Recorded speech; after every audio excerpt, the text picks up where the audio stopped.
Okay, there we go. I think I'm all set up here. So guys, good morning. I hope you're all well. Good morning, Professor. And I overslept this morning and almost missed class. One of the hazards of online Zoom meetings, right? Get a little too comfortable in your house. So, oh well. All right. So, just a couple of brief announcements, and then I'll talk to you about what we're going to do today. So, first of all, I hope you'll bear with me that I have all of these lab materials and everything like that, except for none of them are prepared for online yet. So, so I'm going to be kind of grinding that out as we go, and the time frames are tight. I'm sometimes going to miss my deadlines, as I did today. So that's okay. But it also means that the schedule is going to be a little bit fluid. I may have to rearrange some things, which I am also going to be doing this week. So that tomorrow, actually, I'm going to be going into OCC and recording an experiment so that we can work on that on Friday. So instead, we're gonna do NMR both today and tomorrow. So that's okay. And so today I'm gonna try to grind out all the rest of the NMR stuff that I want to cover and get that set up. All right. So first, so here's what we're gonna do today, and this would be fairly typical.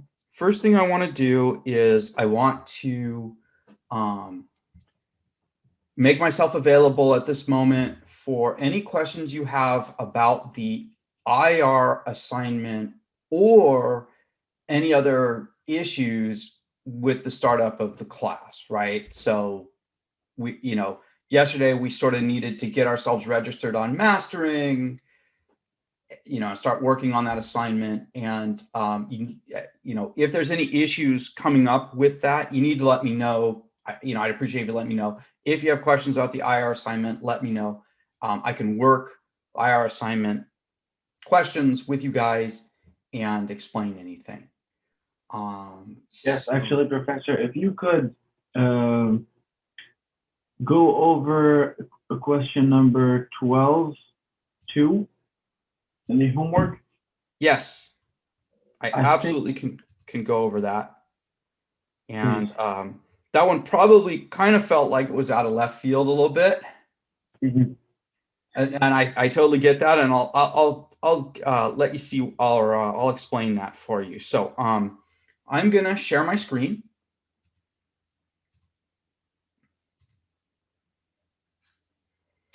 And let me just, this thing puts all sorts of weird bars wherever it wants to, but I like to be able to see that. Okay, good. Okay, so here I am in my mastering. So let's go ahead and look at that assignment in student view.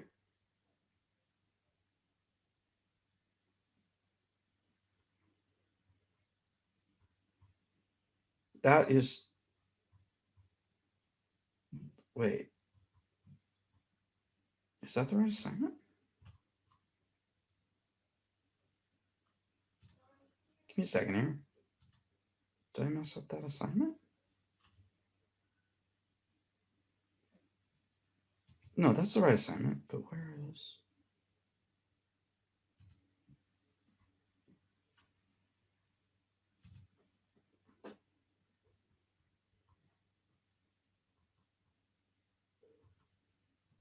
It's problem. I'm sorry, what problem number, Sam? It's number 7. 12. Oh, there it is. Okay. Got it. There we go. Sorry, the mastering, they have these titles and stuff, and I didn't go in and edit them all. And so it's a little confusing sometimes. Okay, good. Alrighty. So here is the concept. okay? The concept is that only bonds that are polar, okay, will absorb in the IR, okay?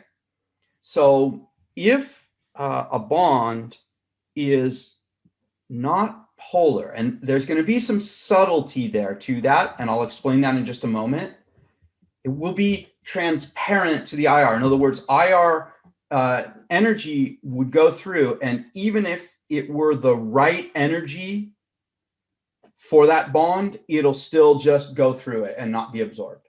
Okay? Alrighty, now, so the thing about that bond being polar thing, right, is that there's like a simple level and then a more complex level, which this one is talking about, all right? So the simple level is basically this. Any bond that has two different atoms, so an oxygen to a hydrogen, right? A carbon to a hydrogen, etc., that is going to have some degree of polarity because really no two atoms have exactly the same electronegativity. So every bond between two different elements, two different atoms, is going to have a little bit of polarity, and it will probably be enough for it to absorb in the IR, okay? Now, then we have bonds that are between the same two atoms. So for example, carbon to carbon would be the most common one in an organic molecule, right? Lots of carbon to carbon bonds. In theory, those bonds should not be polar, but, okay? Last semester, we saw that when you have a carbon atom and it has things bonded to it, those things that are bonded to it can change the electron density around that carbon. Okay? So for example, if you put a chlorine on, right? So the chlorine pulls electrons away from the carbon. Now the carbon has a little bit different charge, right? It's a partial charge. Now, if it's attached to another carbon that doesn't have that same partial charge, that bond will behave like it's polar. Okay? And so if we look, and so I used an extreme example, which is a chlorine, which is an electronegative atom, but even carbon groups affect the electron density of a carbon in a way that's different from hydrogens. So we saw that when we looked at primary, secondary, tertiary carbocations, right? That carbon groups would donate electrons in. Okay? Alrighty, so what we see then is, let's look at this top one. You guys can see this. I'm sharing my screen. So this has the highlighted bond they're asking about is this carbon to carbon triple bond, right? So if we look, in theory, those two atoms are the same atom, right? So there would be no polarity due to electronegativity difference, okay? But if the groups that were attached on each side of this triple bond, right? There's one on the left, one on the left. If they were different, that bond would have a slight degree of polarity and it would be active in the IR. In contrast, when we look at this one, because the two groups are identical, then effectively those two carbons are perfectly identical. All of the electron densities are perfectly balanced on that bond. So that will not absorb. Okay, so that's a really long explanation to say for these kinds of bonds, what you're going to be looking at is you're going to look at the two carbons of the bonds, and then if those are identically substituted so that the bond basically, if we chop through the center of the bond, each half is symmetrical, then that will behave like it's not polar, will not absorb. But if they are not identically substituted so that when we cut through the bond, it's not symmetric, then that should absorb some amount of IR. But as you can see, because that polarity difference would generally be very small, the peak would be weak. Okay? The bigger the polarity difference, the stronger the absorption. Okay? So if we look then, right? So this one would not, but this one should, right? CH bond definitely would. This bond should. That bond should. But this bond here, no, right? You got it? So I'll leave the rest of those to you, but that's basically the concept behind it. All right. Awesome. Thank you, Professor. Good question, Sam. Good question. All right. Are we looking just at the highlighted atoms or the whole molecule? This question is specifically asking for the red highlighted atoms. It says the bond shown in red. Okay. Okay. Thanks. So yeah. So this, by the way, so that's a really good question, Richard, because if we look at this molecule here that is currently circle or whatever, because I clicked on it, this center triple bond would not absorb. We would not see it. So if we took the IR of this molecule, we would see the CH stretch, and then we would not see that triple bond, okay, which comes in a different region. But this one would actually have probably a really, really simple IR. Probably the only other thing, well, we would see two types of CH stretches, because there would be one where they're stretching like this. That's a symmetric stretch. And then there'd be one where they were going like this, out of phase. That'd be an asymmetric stretch. There'd be two of them. And then there would probably be out of plane bending. Okay. Right? But there would probably be, again, probably a symmetric and an asymmetric. So it probably would have effectively only like 4 bands in it. That's an interesting question. I'll have to go look up that. I mean, I can look up the IR of that molecule. It's probably really interestingly simple. Okay, so other questions. Question 20, part A and C, somebody just asked. That is totally doable. Let's take a look.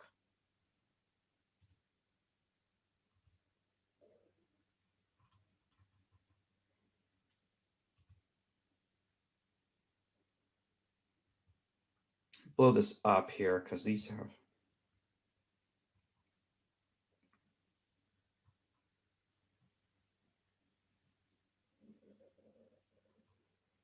Okay, great.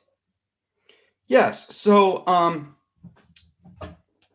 what this is basically asking us to do, it's given us an IR spectrum, and it's called out some of the more prominent peaks, is I guess what I would say.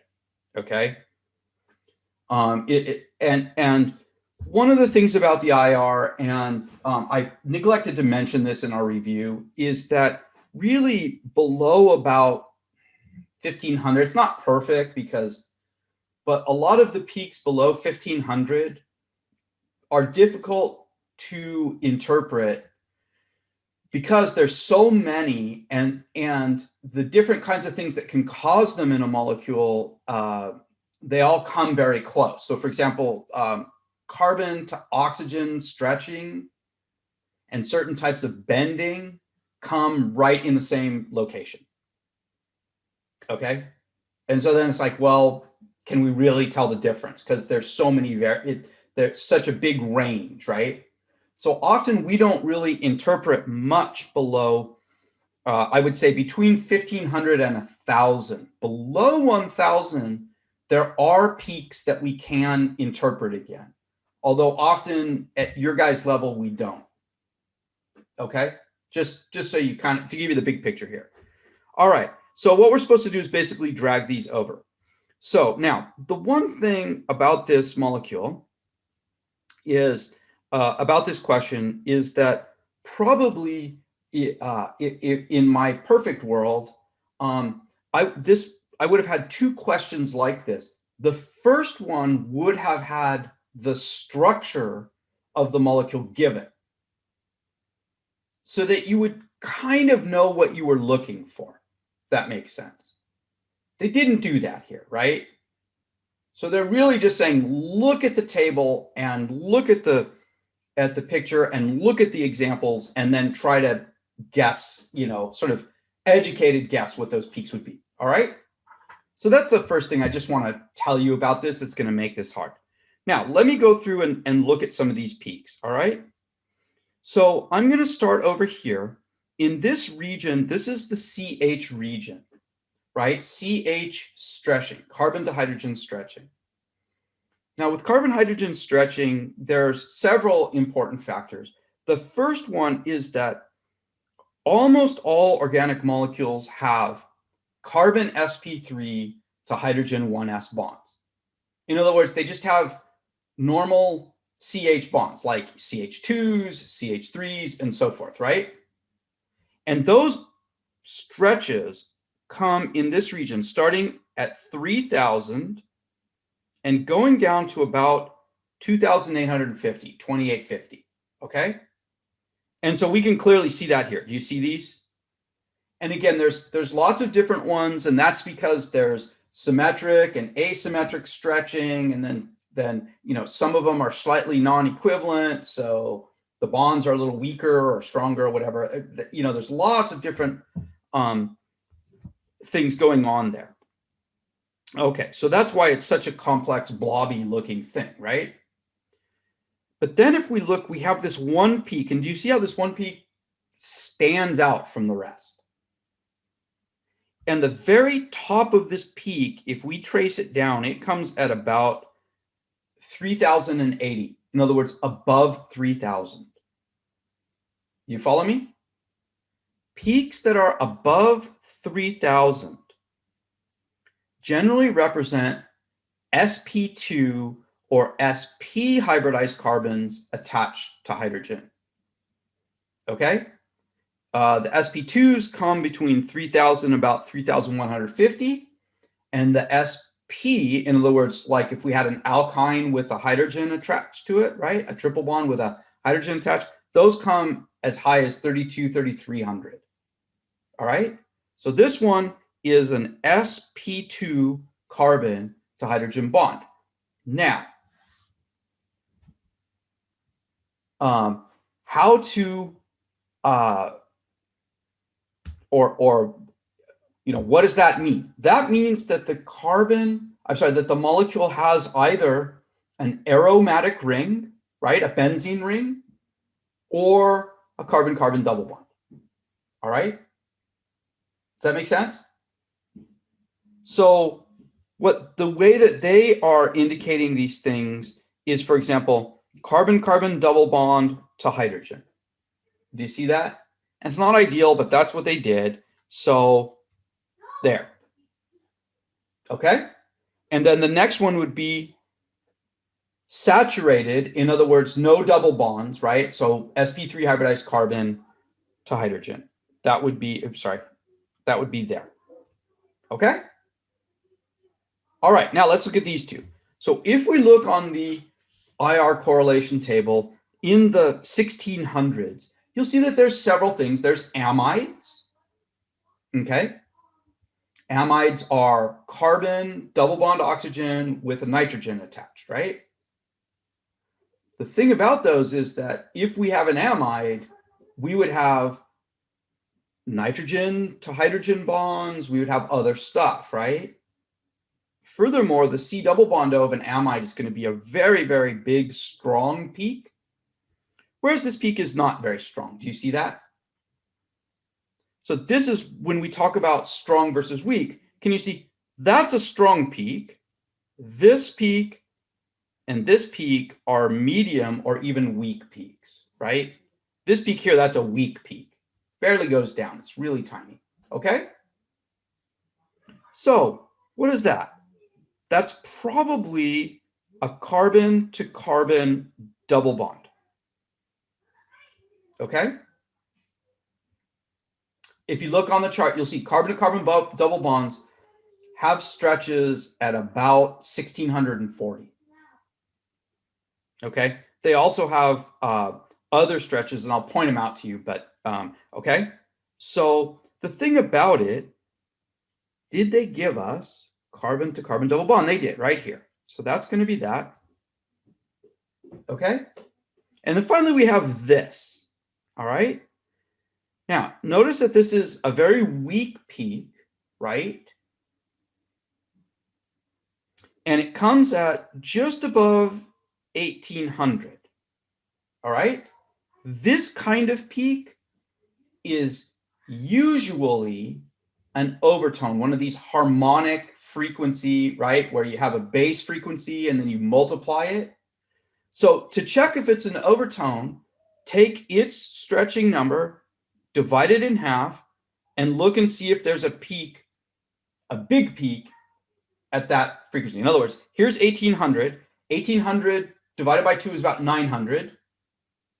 Let's look at 900. Here's 900. Oh, yeah. Nice big peak. Do you see it? So that means that this is just a harmonic overtone of that peak. And in fact, look, they have about the same shape, right? This is just like a mini-me to that peak, right? So, okay, so that's an overtone. Now, so then what are these peaks, right? These peaks are, remember that a double bond, I'm sorry, an alkene is planar.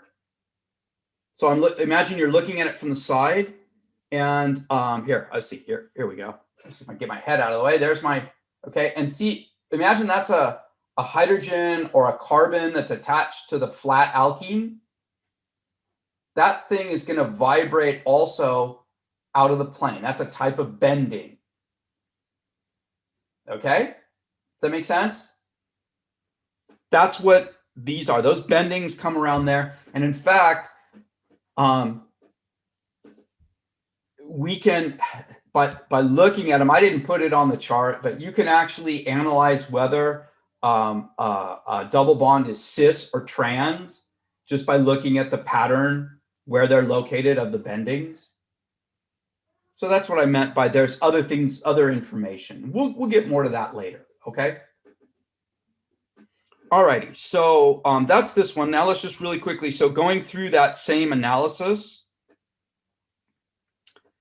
let's go through and look at this one really fast. So I think one of the things that's confusing about C, right? You asked for C. About C is this. Look at this thing. You see that? Okay. This, if we look at it really carefully, can you see it kind of goes up here and it sort of continues all the way over to there, right? That is very characteristic of the OH peak of a carboxylic acid.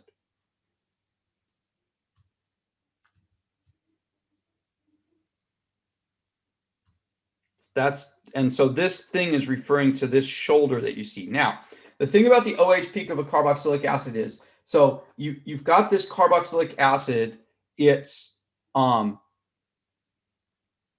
absorbing, right? But then in a certain region, it's absorbing, then there's the CHs start absorbing. So you add the absorbance for the carboxylic acid, and then you add the absorbance for the CHs. And I know that's like a terrible gesture with my hands, but basically these CHs are sticking out of that, right? They're adding on, so even more is being absorbed. Does that make sense? So that's why that's not a perfectly smooth curve like an OH of an alcohol is, because there's nothing else to absorb on an alcohol, right? It's got other stuff sticking out of it. That's very characteristic of carboxylic acids. So these are, look where they are, 3,000 to 2850, perfect for saturated CHs. And as I said, almost every IR spectrum is going to have these things, right? Because organic molecules have a ton. Okay, now looking over here, we have two peaks here. So this one here at 1703 is most likely the C double bond O. What is the 1650? And honestly, the 1650,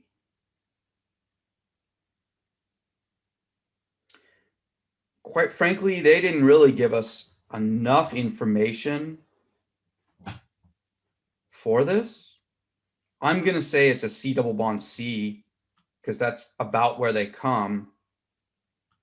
And I don't see any NHs I don't see anything else. I'm going to guess it's this. Let me submit this one and see.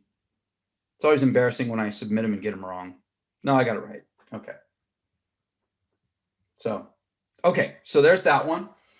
Okay. Somebody just asked me just to check, you post reading assignments under grades tab on Canvas, even though you do not grade them. That's correct. Canvas does a weird thing, and I have to go back and I'm going to check do not count in grades. I forgot to do that for that assignment on Canvas, Yuma. I actually created, I don't show the base assignments tab because I prefer that you access them through the modules. But basically, I created an assignments tab, which are graded, and a reading assignment tab, which is not, so that at the end, when I put in grades and whatever, you'll just get the ones that are graded. So reading assignments are not graded. I just have them on there so that you have the schedule. Okay? Yeah, it's 0 points. It's not graded. Okay. Other questions about that? Everybody good? How can we access the table for the numbers table? You know, that's a great question, Sam. Unfortunately, so I messed up. You know what I need to do? That table is in these notes, but what I need to do, and in fact, that's, there we go. What I need to do is make a separate PDF. I can pull a page out of those notes and make a separate PDF that just says IR correlation table. So right now you can access it by just going to these notes on the Canvas, but I'll make a separate sheet. I need to do that. So thank you. Thank you. Yeah, no problem. No problem. Okay, good.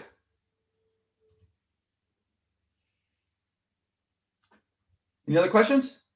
If not, then what I'm going to do in the next part is I'm going to hand lecture my first set of basic NMR review.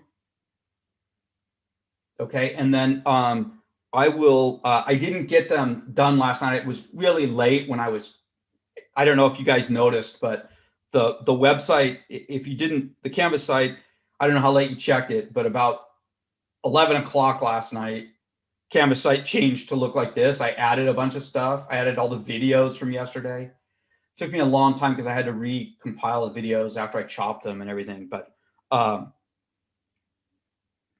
yeah, so this is really everything. And then somebody had asked about the textbook. Here's the textbook. Although probably what I will do when I post readings is extract those pages out of the PDF and just post those pages separately, just for your convenience, because it's 300 and something pages long. And it's, I don't know about you, it's kind of a hassle to scroll through long PDFs, right? So, all right. And then I did, as Yuma pointed out, I did actually post these assignments. So now they're on the Canvas calendar and they will have a section. I'll take this out of the reading one. I'll take out of the graded part, but the other one, once you guys do them, I'll pop your grades in so we can keep track of what your grades are. Okay. So you guys will know where you stand and whatever. And like I said, if you were in my lab last semester, you should have heard me say, you know, I give you basically a lot of attempts, essentially unlimited. If it's not enough, tell me, I'll give you more. My goal is that you do it until you get it correct and you get full points. Okay? So that it should potentially be possible for people, at least on these mastering assignments, it should potentially be possible for you to get 100% on every one of these, which is great. Okay? And if you get 100% on all of them, there's going to be some other assignments that'll be subjectively graded by me. So there might be a little bit of variance, but let me just say, if you're getting 100% on all your mastering assignments, you are pretty much on track to get an A in this lab, which is perfectly fine with me. Okay? So that's all. Just if you put in the effort, you will get the results in this lab. Okay? Fair enough? So anything that gets in the way, if anything gets messed up or whatever, you let me know and I will address it. Okay.